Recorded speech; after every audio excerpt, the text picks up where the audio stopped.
निमिष कुमार जी मेरठ से। राधे राधे महाराज जी, आपके चरणों में कोटि कोटि प्रणाम। महाराज जी, प्रभु को हम चुनते हैं या प्रभु हमको चुनते हैं? इस चयन में हमारा प्रारब्ध की क्या भूमिका है महाराज जी? प्रारब्ध की कोई भूमिका नहीं, कृपा की भूमिका है। धामाना श्री लाडली जी की कृपा। प्रथम यथामति प्रणवोसी वृंदावन तिरम्य श्री राधिका कृपा बिनु सबके मनन अगम्य।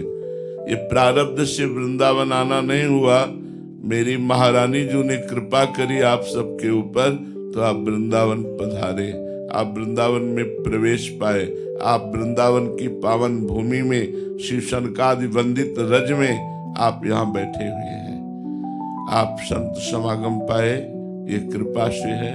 आप नाम जप कर रहे हैं, ये कृपा से है।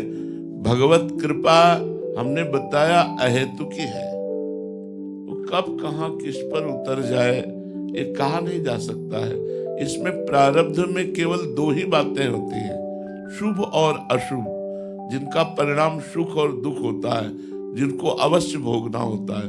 अवश्य में भोक्तव्यम कृतम कर्म शुभाशुभम, कर्म दो, शुभ और अशुभ, सुख और दुख। लेकिन भगवान से जुड़ना, भक्तों से जुड़ना, भजन की उन्नति होना, निरंतर भगवदाकार वृत्ति में डूबने की लालसा हो जाना, या भगवान के दर्शन के लिए छटपटाना, ये केवल भगवत कृपा होती है। ये केवल भगवत कृपा होती है, और वो किसी किसी पर होती है। जैसे अनंत जीव हैं, अनंत जीवों में उन जीवों पर भगवान ने दृष्टि डाली जिन पर मनुष्य देह प्राप्त कराने की भावना हुई, क्योंकि ये मनुष्य देह कर्म परिपाक से नहीं मिलता है। ये दुर्लभो मानुष्य देह हो, ये भगवान की कृपा से मिलता है।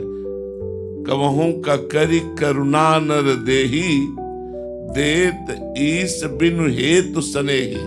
कभी कृपा करके भगवान जीव को मनुष्य शरीर प्रदान करते हैं। मनुष्यों में भी दसियों हजार मनुष्य में कोई एक धर्म से चलने वाला होता है, दसियों हजार मनुष्य में कोई एक धर्म से चलने वाला होता है। नहीं, सब मनमानी आचरणों में चल रहे। सबके हम ये देख रहे हैं, सबके दिमागों में रुपया छाया हुआ है।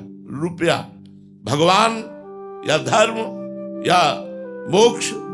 मुझे मोक्ष प्राप्त करना है, मुझे भगवत प्राप्ति करनी है, मुझे धर्म से जीवन व्यतीत करना है।